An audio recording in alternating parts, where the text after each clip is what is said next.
예수님 이름으로 기도한다는 그 의미가 굉장히 신실하시고 참되신 분, 요한계시록 19장 11절 말씀을 근거로 해서 거기 흰말이 있었는데 신실하시고 참되신 분, 그 이름에 걸맞는 기도를 드려야 된다. 제가 늘 말씀을 드렸습니다. 신실하신 그 하나님, 바른 믿음과 그에 따른 바른 실천이 우리에게 있어야 되겠죠. 그래서 우리가 기도할 때 뭐가 항상 전제가 됩니까? 새 사람으로 새롭게 살겠습니다 라는 게 전제가 된 겁니다. 그러니까 우리가 기도하면서 하나님, 내가 나에게 주시는 은혜가 나에게 특별한 은총을 주신다면 내가 살아가면서 어떻게 해요? 하나님의 이름에 걸맞는 삶, 하나님의 자녀로서의 삶을 살아내겠습니다. 그래서 필요한 나에게 이것을 주십시오. 그게 뭡니까?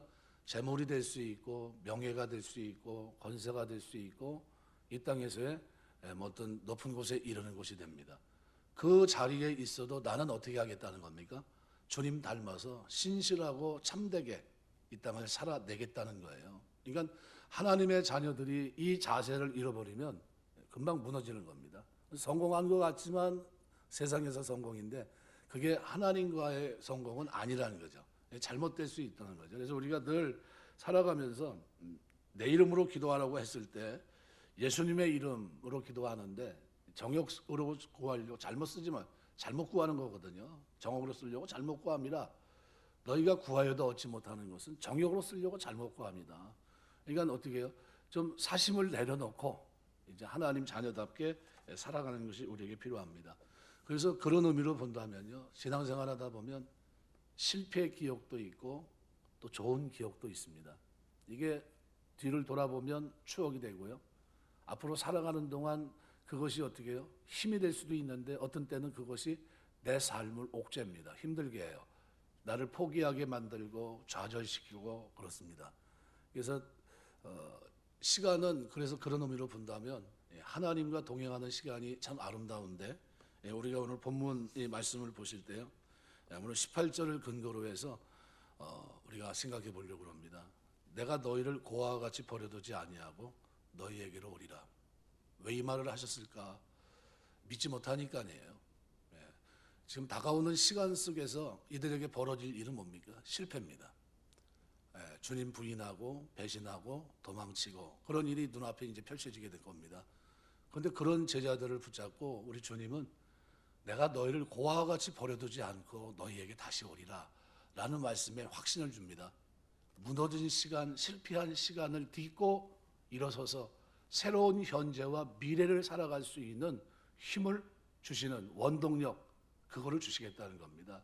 과거의 기억이, 그 기억이 나로 하여금 추억이 되게 하고 그 실패가 나로 하여금 무너지게 하는 것이 아니라 과거의 그 일들이 비록 달갑지 않았지만 하나님께 영광이 되지 못했지만 이제 이 사건이 나를 다시 보게 되는 이 일이 너희로 하여금 앞으로 쓰는 시간 속에서 현재와 미래 속에서 더 아름다운 열매를 맺을 수 있는 그런 미래지향적인 그런 말씀을 오늘 본문에 하신 겁니다. 그래서 여기 18절 이후에 보면 계속 강조합니다. 조금 있으면 세상은 다시 나를 보지 못할 것이로되 너희는 나를 보리니 이는 내가 살아있고 너희도 살아있겠습니다. 그날에는 내가 아버지 안에 너희가 내 안에 내가 너희 안에 있는 것을 너희가 알리라. 그러면서 계명을 지킬 것을 얘기합니다. 시간을 얘기할 때요, 보통 우리가 아는 시간은 뭡니까? 과거에서 현재, 그죠? 현재에서 계속 미래로 갑니다. 멈춰집니까? 멈춰지지 없습니다. 계속 전진합니다. 내가 의식하든 의식하지 않든 상관없이 시간을 계속 흘러가요. 어느새 여기까지 왔는지 모르겠어요. 저도 가만히 보면 20대 이거 금방 된 것 같은데 뭐 어른들 하는 말이 그때는 우습게 무슨 소리 하는 거야. 뭐 50이 금방이고 막 그랬는데 벌써 금방 이렇게 왔어요. 내가 보니까 깜짝 놀래고, 이거 조금 있어 보면 뭐 이제 전에는 상상하지 못했던 일이 뭐냐면요, 부모님들 돌아가시는 건 다 이해가 되는데 친구들이 하나 둘씩 떠나는 부고장을 대할 때마다 깜짝 놀래요. 아, 이게 내가 지금 이게 그냥 사는 게 아니고 이렇게 되는구나 하는 거를 자꾸 절감합니다. 시간이 흘러가요. 내 통제력 바깥에 있습니다. 그래서 이거와 정반대로 생각했던 사람이 있는데 어거스틴입니다. 이 어거스틴은 시간은 미래에서 현재로 다가오는 것이다 얘기했어요. 현재에서 과거로 역류하는 것이라고 생각을 했던 겁니다. 그런데 이와 같은 시간과는 그로 하여금 적극성을 가지게 합니다. 두 시간, 그냥 시간은 흘러가는 것이다. 시간은 과거에서 현재로 오는 것이다.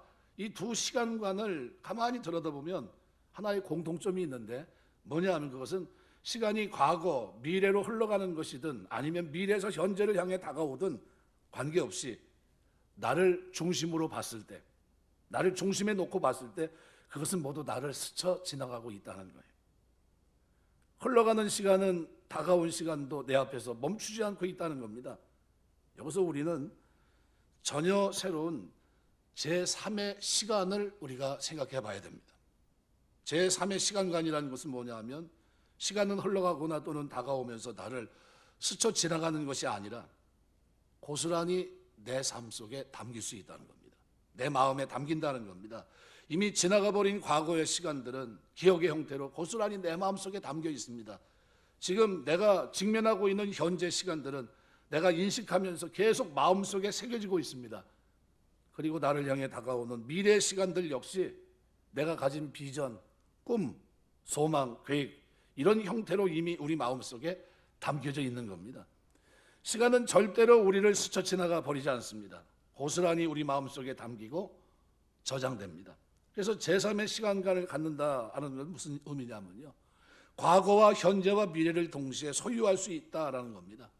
이게 왜 중요한가 하면요, 과거와 현재 그리고 미래를 초월하고 시간의 객체가 아닌 주제가 우리가 말하는 주체가 될 수 있기 때문입니다.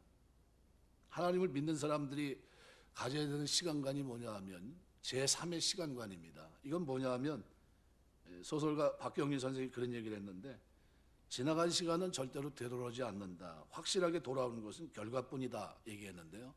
맞습니다. 시간은 흘러가는 것이 아니라 다가오는 것이라는 관점에서 본다면 이 말은 타당합니다. 결과가 와요. 한번 스쳐 지나간 시간은 되돌아오지 않고 그 자리에 남는 것은 수정 불가능한 결과가 나에게 돌아옵니다. 그런데 제3의 시간관 속에서는 이것이 더 이상 진리일 수가 없습니다. 왜냐하면요, 제3의 시간관 속에서는 이미 지나가 버린 과거의 시간까지도 고스란히 마음속에 담겨 있기 때문입니다. 그래서 현재 미래를 위한 새로운 어떤 발판이 되는 겁니다. 과거에 실패했는데, 과거에 넘어졌는데 그 시간과 기억 속에 있으면 계속 어떻게 해요? 현재와 미래를 어둡게 살아갈 수 있습니다. 포기하고 낙심하고 좌절하고 원망하고 패배주의자에 젖어서 살아갈 수 있습니다. 그런데 그게 아니에요. 이것이 징검다리가 되는 겁니다. 재활용할 수 있습니다. 대표적인 사람이 삼손이에요. 삼손은요, 이스라엘 사사로 선택된 자로서 말 그대로 전무후무한 힘을 지녔던 사람입니다. 어깨로 문빗장을 걸고 지나간다, 이건 상상할 수도 없는 힘입니다. 어마어마하죠. 그런데 그가 인생의 정상에 서 있을 때 그는 교만에 빠졌고 하나님을 잃어버립니다. 열정을, 사명을 잃어버려요. 그리고 그는 20년 동안이나 오직 쾌락만을 인생의 목적으로 삼는 방탕한 삶, 나시는으로 걸어가지 말아야 될 삶을 살아갑니다. 결국 인생 말년에 들릴라고 하는 여인의 관계에 빠져서 결국은 블레셋을 쫓아내야 될 사람이 잡혀서 포로가 되고 두 눈 뽑힌 채 쇠사슬에 묶여서 짐승이 돌려야 될 맷돌을 자기가 돌리고 있는, 그리고 죽을 날만 기다리는 어떤 비참한 처지가 되고 맙니다. 그야말로 처참한 말년은 그가 잘못 살아갔던 시간의 결과입니다. 이 시간에 대한 냉함한 결과를 그는 맞이하고 살아갑니다. 여기까지만 보면 지나간 시간은 절대 되돌아오지 않고 확실하게 돌아오는 건 결과뿐이다, 그 말이 맞아요. 박경희 선생의 말대로 그대로 삼손에게 적용할 수 있는 말입니다. 그런데 삼손은 다른 시간관을 갖고 있었습니다. 그 결과가 나에게 와도 나는 실패로 끝나지 않겠다는 거예요. 그게 뭡니까? 없어져 버릴 것만 같았던 삼손의 과거는, 지나가 버린 그의 시간들은 고스란히 삼손의 마음속에 담겨 있었어요. 실패라는 그런 흔적으로 하나님을 외면하고 떠났던 그 과거의 시간들이 아픈 자욱으로 그의 마음속에 새겨져 있는 것을 삼손은 똑똑히 봤고 그 현실을 자기가 경험합니다. 마침내 삼손이 그의 과거를 발판으로 삼아 그 위에서 하나님을 향해 부르짖습니다. 두 눈 뽑힌 채 손발이 쇠사슬에 묶인 그 모습 그대로 짐승의 형태를 가지고 다곤 신전의 기둥을 쓰러뜨리면서 그곳에 있던 수많은 적군 블레셋 3,000명과 함께 일거에 괴멸시키는 역사를 일으킵니다. 그래서 성경은 삼손이 일생에 죽인 적군보다도 그 죽인 숫자보다도 죽는 순간 죽인 적국의 숫자가 더 많았다는 사실을 증거하고 있습니다. 말하자면 삼손은 제3의 시간관 속에서 살아가고 있다는 거예요. 그럼 삼손만 그럴까요? 사도 바울도 마찬가지입니다. 그의 과거의 시간은 실패입니다. 아무리 봐도 내세울 곳이 없고 아무리 봐도 실패 흔적이 역력합니다. 근데 주님 안에서 그는 제3의 시간관을 갖게 돼요. 지나간 시간은 그의 속에 저장되어 있었고 지나간 시간을 현재와 미래를 위한 발판으로 활용했을 때 그는 말 그대로 후회하지 않는 걸음을 걸어갑니다. 진짜 나머지 인생을 살아갔고 특별히 사도 바울 같은 사람은 어떻습니까? 그 과거의 삶이 잘못된 열심이 이제는 주의 복음을 위한 열심으로 화하면서 더 아름다운 열매 결실을 맺습니다. 절대 수정 불가능한 것 같은 그 인생의 마지막 순간 전혀 새로운 양상으로 그 인생이 전개가 됐고 그리고 그는 하나님과 사람 앞에 신앙인으로서 명예를 회복하고 그리고 하나님 앞에 쓰임받는 나머지 생애를 살아갑니다. 그래서 시간은 흘러가는 것이라 생각하는 사람에게 시간은 스쳐 지나가 버리는 것이 되고 맙니다. 그죠? 시간은 흘러가니까. 그러나 시간이 다가오는 것이라 생각하는 사람에게도 시간은 거꾸로 역류해서 지나가고 맙니다. 그죠? 어떻게 하지 못하고. 오직 시간은 내 마음속에 담겨지고 그리고 이 담겨진 시간을 발판으로 우리는 새로운 인생을 살 수 있다. 이 제3의 시간관을 가진 사람들은 달라집니다. 어떤 마음으로 시간을 담을 것이고 어떤 마음으로 담겨진 시간을 이해하고 해석할 것인가 여기에 따라서 삶의 질도 달라지는 겁니다. 그 마음이 어떤 마음이냐에 따라 담겨진 시간의 의미가 달라지고 그 의미에 따라서 시간을 발판으로 삼고 있는 오늘 그리고 내일의 삶의 양태가 점점 달라져요. 이런 이야기였습니다. 쥐가 살면서 늘 고양이에 대한 공포 때문에 살아갑니다. 이거 잡히면 죽으니까 늘 두려운 겁니다. 견딜 수가 없어서 하루는 쥐가 하나님을 찾아가서 고양이 되게 해달라고 빌었다고 그럽니다. 그래서 하나님이 너무 무서워서 못 살겠습니다. 이놈의 세상이 저 고양이 때문에 못 살겠다고 그랬더니 그래 그럼 내가 고양이 되게 해줄게. 아니 고양이가 됐는데 마음이 두렵기는 마찬가지입니다. 이번에 가만히 보니까 이 개가 무서운 거예요. 개가 그렇게 무서워요. 전에는 고양이가 무서웠는데 안 되니까 개로 바꿔달라고 그래가지고 또 개로 바뀌었네요. 그럼 이제 마음 편하게 이렇게 하려고 했더니 그게 아니에요. 이제 보니까 또 뭐가 나타나면 호랑이가 또 무서운 겁니다. 호랑이가 나타나고 이제 호랑이 정도 되면 이제는 되겠다 싶었는데 보니까요 포수가 등장하는 겁니다. 사냥꾼이 등장해요. 사람이 되고 보니까 사람이 온갖 병에 걸려 죽는 것을 보고 병이 무서워서 밤잠을 잘 수가 없다는 거예요. 그래서 다시 눈물 흘리면서 하나님 앞에 찾아가서 그랬다고 합니다. 하나님 무서워서 못 살겠습니다. 근데 하나님이 그랬다고 그래요. 너는 도로 쥐가 되라.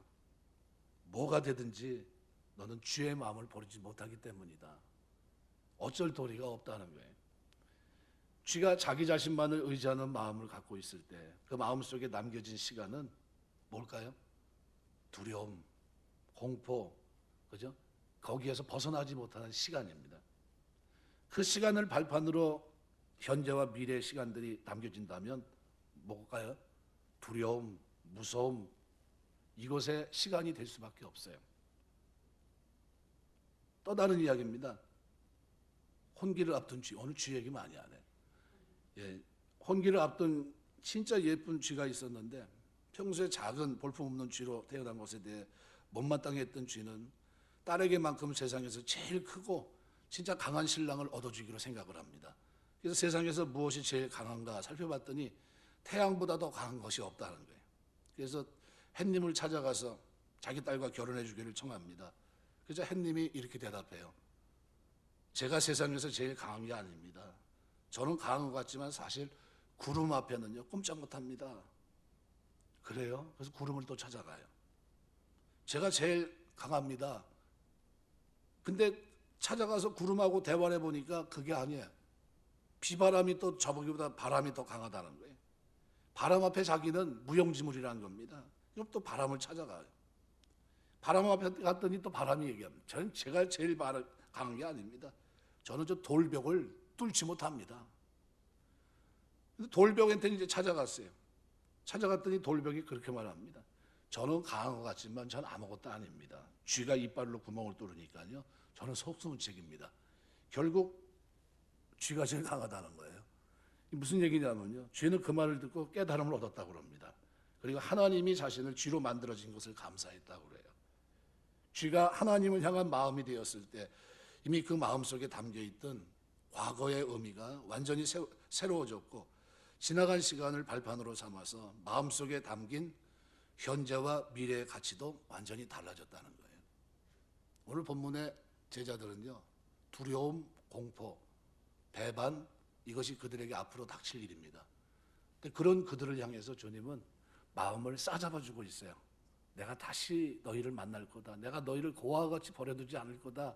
내가 너와 함께 할 거다. 심지어 마지막 부활하신 주님은 뭐라고 얘기합니까? 볼지어다 세상 끝날까지 내가 너희와 항상 함께 있을 거다. 그 마음을 어떻게 해요? 위로합니다. 어떤 시간일까요? 이제 이들에게 주어지는 시간은 우리가 의식하지 않든 의식했든 이미 지나간 시간은 우리 마음속에 과거로, 기억으로, 추억으로 고스란히 담겨 있습니다. 단지 지금 우리가 어떤 마음을 품고 있느냐에 따라 그 마음속에 이미 담겨 있는 시간들의 의미가 달라질 거예요. 나를 가만두지 않고 나 혼자 버려두지 않고 고와 같이 내버려두지 않고 찾아오셔서 나와 함께 하실 그 하나님. 그러면 그 하나님과 함께하는 그 삶의 앞으로 미래는 어떨까요?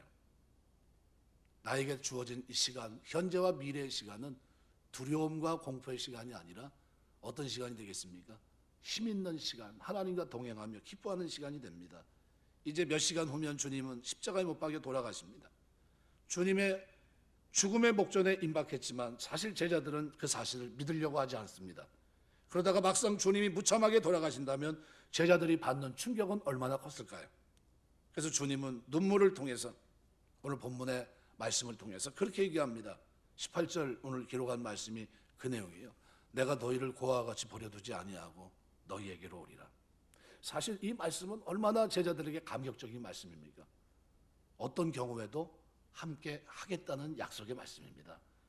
주님의 이 말씀에, 이 약속의 말씀에 근거할 때 우리 그리스도인들은 힘을 얻을 수밖에 없습니다.